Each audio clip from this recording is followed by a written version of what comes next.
6 millions de chiffre d'affaires en seulement 30 jours. C'est ce qu'a réussi à faire cette marque. Et là, tu peux voir qu'il y a des produits qui vendent à plus de 2 millions. Hello, j'espère que tu vas bien. On va voir ensemble aujourd'hui comment cette marque Pollen Paris arrive à faire 6 millions de chiffre d'affaires par mois. Ouais, 6 millions de chiffre d'affaires, c'est indécent comme chiffre. Et tu vas voir, il y a quand même pas mal de failles dans sa stratégie d'acquisition. On va les voir un par un en détail. Et surtout, ce qui va être intéressant, c'est voir comment on pourrait améliorer le SEO pour que ça prenne beaucoup plus de place dans la stratégie pour qu'ils commencent à investir sur le référencement pur de leur site et donc sur l'actif digital, le site internet. Donc là, tout simplement, on est sur SimilarWeb et on va aller regarder les sources d'acquisition, comprendre comment le site fonctionne et comment ils acquièrent des clients au fur et à mesure. Donc on voit déjà qu'il y a 4 millions de visites entre mars et mai 2024. C'est énorme. Et ça, c'est réparti. Donc là, on voit qu'il y a une petite chute, mais surtout, c'est réparti principalement aux États-Unis, en France, Australie, Japon, Royaume-Uni. Ok, très bien. Donc il y a quand même un gros focus sur le marché US et ensuite français. Marrant d'ailleurs pour une boîte Pollen Paris. Et là, ça va être super intéressant. Sache que SimilarWeb, tu y as accès gratuitement et tu peux faire exactement comme moi ce que je te montre là. Donc ce qui est intéressant, c'est que on voit bien qu'on a une recherche payante à 48%. Ça veut dire qu'en fait, la moitié du trafic web, la moitié des ventes que fait Pollen Paris provient de la recherche payante. Le budget en dépenses ads, donc Google Ads, Bing Ads, etc., doit être énorme, indécent. Ensuite, on va avoir la recherche organique, le direct et le social. Donc recherche organique, le SEO, social, tous les réseaux sociaux. Direct, ça va être le fait qu'ils tapent directement l'URL ou le nom du site dans la barre de recherche ou l'avoir en favori et qu'ils aient qu'à cliquer. Et ensuite, referral, ça va être les sites qui parlent de la marque directement, donc qui ont un lien d'affiliation, etc. Display ads, ça va être des annonces sur les sites, potentiellement avec des images, ce genre de choses. Et email, donc sans doute des emails. Et là, ce qui est intéressant déjà, c'est qu'on voit donc que on est très dépendant de la recherche payante. La recherche organique est pas très élevée. Il y a même plus de social que de recherche organique, ce qui est assez intéressant parce que le social, donc Instagram, TikTok, Twitter, Facebook, bref, ce que tu veux, ils ont quand même pas vocation à pousser énormément les liens et à promouvoir directement le site internet via les réseaux sociaux. Donc, ils doivent drainer quand même beaucoup de personnes sur le social. Et ensuite, email, très très faible, alors que c'est un site e-commerce. C'est un peu dommage que l'email ne représente que ça, sachant qu'ils doivent avoir une base mail de clients assez importante, à voir comment ils pourraient mettre en place des stratégies. J'imagine qu'ils ont forcément tout ce qui est panier abandonné, etc. Mais potentiellement, ils devraient être en mesure de faire des calculs sur, ok, un sac pollen Paris, donc le nom de la marque, on le garde tant de temps, donc un utilisateur qui vient de l'acheter va le garder tant de temps, et quel est le délai entre deux achats de sacs, ce genre de choses, et du coup, créer des campagnes d'emailing entre ces différents points pour pousser à réacheter un nouveau sac. Si on a acheté tel produit, acheter le second produit qui va avec, etc., etc. Bref, l'emailing, c'est vraiment un facteur normalement de vente. C'est dommage que ce soit que 0,2% du trafic de ce site web. Et ensuite, là, on a les recherches organiques et on va le voir après dans SEMrush, mais c'est très, très, très choquant qu'en fait, la plupart du SEO proviennent de mots-clés branding, en fait. Et ça, c'est assez impressionnant parce que du coup, ça montre bien que le taf sur les réseaux sociaux, sur le branding, etc. marche super bien. Et ça, c'est cool. On le voit avec le direct et le social. Mais en fait, si ta recherche organique, c'est que ton nom de marque, c'est quand même pas très bon. Surtout pour un gros site comme ça qui fait 4 millions de visites, on peut aller chercher des mots-clés beaucoup plus compétitifs. Ce site a totalement vocation à aller chercher des mots-clés comme sac, sac à main, etc., etc. Mais on va y revenir. Et donc là, on a les secteurs, donc fashion and apparel, site référent, etc. Bref, je te recommande d'aller utiliser SimilarWeb, c'est très très cool. Donc là, on est sur le site, donc il y a une expérience assez sympa. J'imagine que ça, on doit être dans le semi-luxe, on va dire. Et du coup, là, on est dans les mots-clés, donc mots-clés Pollen Paris sur lesquels ils sont référencés. Et j'ai mis US parce que, comme ils sont sur le marché US principalement, c'est plus intéressant, mais on peut checker le français aussi. Et du coup, comme on est en France, on va aller checker le français ensemble. Et là, c'est assez intéressant parce qu'on va voir que les mots-clés sur lesquels ils se positionnent le mieux, forcément pollen, surtout qui ont du volume de recherche, mais du 90 500 de volume de recherche pour le nom de marque, c'est énorme. Et on comprend aussi qu'ils fassent autant de chiffres par mois. Par contre, là, on voit typiquement le mot-clé sac à main, 63e. Ça veut dire que là, potentiellement, il n'y a même pas de page spécifique au sac à main. Ça me paraît un peu dommage de rater ce genre de choses. Bref, on va y revenir après. Sac Céline, donc là, on est sur les concurrents, product, ok, taupe, taupe. Bon, ça, c'est des mots-clés qui sont bien beaucoup recherchés, mais l'intention est trop générique. Quand une personne cherche taupe, j'imagine qu'il cherche l'animal, pas un sac pollen, donc ce sera pas intéressant d'aller chercher ces mots-clés. Donc comme quoi, tous les mots-clés à fort volume, ils sont pas forcément intéressants. Il faut vraiment garder des mots-clés qui te permettent d'avoir du business, qui vont te ramener du business. Donc là, on va avoir tout ce qui est sac pollen, donc forcément, ils vont être premiers. Si on va tout en bas, on va voir, hop, première position, sac pollen avec handbag. Très bien, mais du coup, cette page-là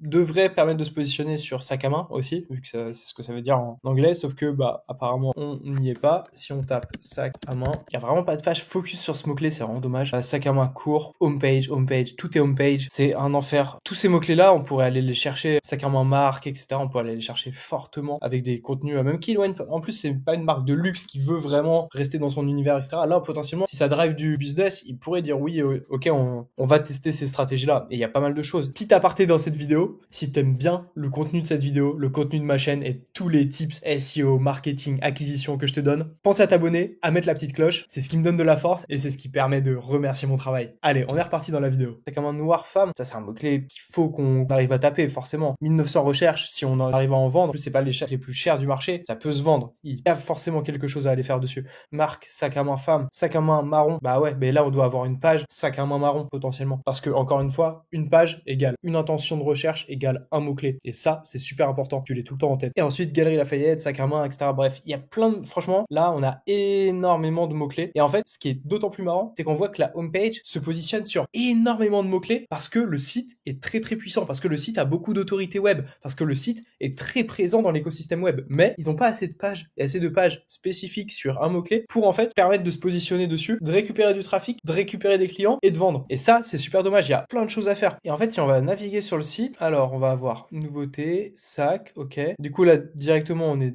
dans les collections, mais une page collection numéro 1, ça vise aucun mot-clé. Donc, ok, pour le business, c'est intéressant parce que du coup, ils ont tout ce côté branding, etc. Ok, pour le business, c'est intéressant parce que ils ont nommé leur propre collection. Il y a le côté branding, marque, etc. Mais en fait, ce qui est important de faire dans le business, surtout pour assurer la pérennité d'une boîte, c'est toujours de faire matcher le branding avec le référencement. Et si tu arrives à faire matcher les deux, en fait, c'est jackpot. Parce que du coup, les gens vont venir chercher numéro 1 ou le nom de ta collection, etc. Et typiquement, là, pour avoir vu pas mal de pages produits dans ma vie et de pages collection, il y a une problématique principale, c'est que quand on arrive sur cette page-là, l'engagement, c'est pas le meilleur des engagements. Pourquoi? Parce que typiquement, les filtres, ils sont un peu cachés, c'est un peu difficile, c'est pas du tout ludique. On va avoir du mal à se dire, ah ok, là, il y a les filtres, parce qu'il y a 1001 collections sur lesquelles cliquer ici. Pareil, c'est pas très intuitif. Par contre, ce qui est bien, c'est qu'il y a du maillage interne, donc entre les pages sœurs, et ça, c'est top. On pourrait franchement faire des filtres très épurés, etc., mais qui poussent l'utilisateur à cliquer. Par contre, une chose très bien, c'est qu'on a les produits directs sur la page collection. Une chose moins bien, c'est qu'en fait, on n'a aucun contexte. On n'a aucun contexte sémantique, et ça pénalise énormément le site et son référencement. Parce qu'en fait, là, on devrait avoir une petite phrase, ou même 2-3 petites phrases, mais potentiellement avec une partie cachée, voire plus, sur l'explication de la collection. Là, typiquement, ok, les sacs numéro 1, c'est un sac en forme de nanana, tel coloris, on a utilisé des tons pastels, ce sac se porte à la main, enfin, un truc qui permet d'améliorer la sémantique, de permettre à l'utilisateur de comprendre sur quelle page il se trouve, et surtout de permettre au Googlebot, aux petits robots de Google, quand ils arrivent sur la page, de savoir de quoi on parle, de savoir pourquoi cette page devrait être référencée, et sur quel mot-clé elle devrait être référencée. Et ça, c'est super important. Surtout que la page, en plus, elle est sympa. Franchement, là, ça met dans le contexte, etc.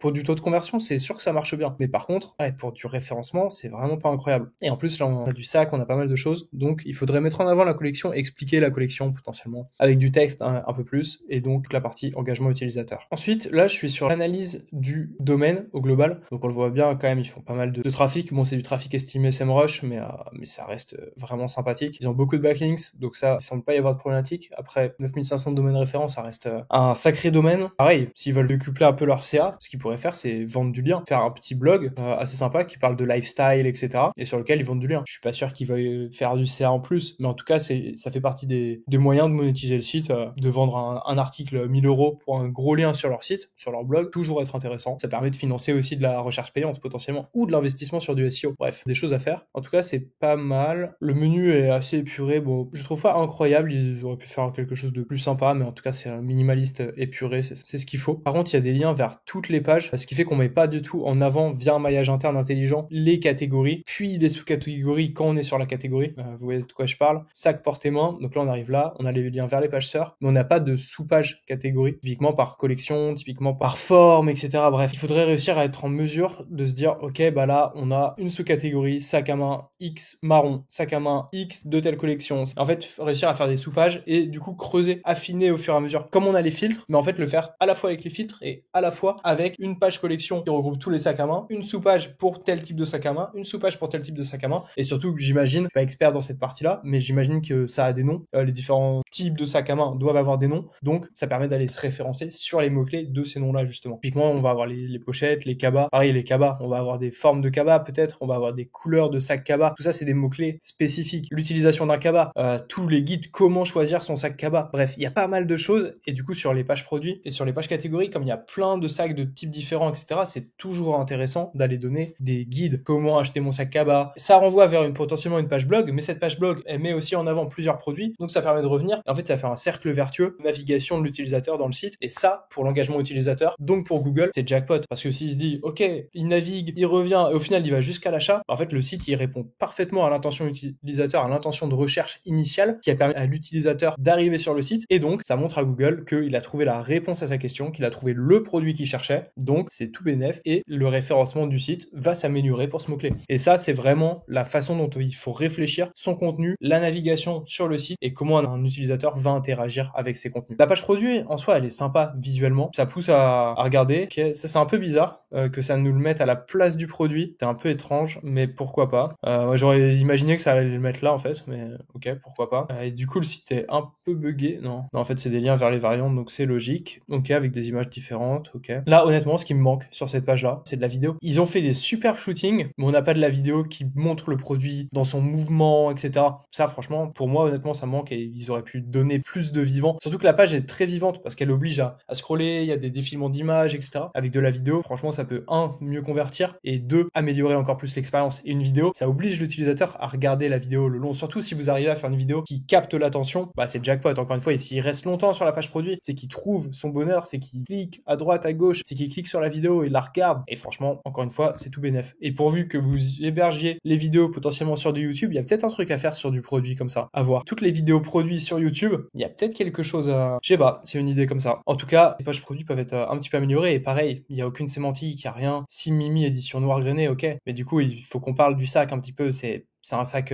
je sais pas si ça s'appelle un sac en U ou en V, mais un sac cabas de tel type, en telle matière. Bref, il y a toujours des mots-clés, toujours de la longue traîne à aller chercher. Et il faut vraiment réussir à corréler la partie marque avec la partie mots-clés. C'est super important. Et en fait, ça peut faire un x2, x3 facilement. Vu que le site est super puissant, il a beaucoup d'autorité web, on peut faire facilement un x3 sur le trafic web de ce site-là en allant chercher des mots-clés comme sac, etc. Et forcément, dans les personnes qui chercheront sac, ce sera pas forcément la meilleure cible. Mais par contre, avec des mots-clés long train plus ciblé sur son persona type, là, on peut aller faire des ventes. Et à côté de ça, en fait, si ça rapporte beaucoup de trafic, au bout d'un moment, dans tous les cas, tu fais des ventes. Au pire, tu récupères des emails, tu fais de la pub, etc. Et en fait, tu as toujours moyen de monétiser ce genre de choses. Bien sûr, si c'est une marque qui veut rester très précise, comme les marques de luxe le veulent, c'est peut-être pas la stratégie à aborder. Ou alors, très bien définir le persona, très bien définir les mots-clés sur lesquels on veut se positionner, et ensuite lancer sur ces mots-clés-là. Mais en tout cas, ça me fait mal au cœur qu'on ait, entre guillemets, aussi peu de mots-clés positionnés dans le top 3 avec un aussi gros site. Et il y a beaucoup plus à aller chercher. Et oui, ce site-là, il fait 6 millions de dollars de ventes sur les 30 derniers jours. Et c'est indécent comme chiffre. Et quand on regarde les prix, c'est pas si élevé. 446 € pour des sacs à main, ça reste cher. Mais c'est pas une marque de luxe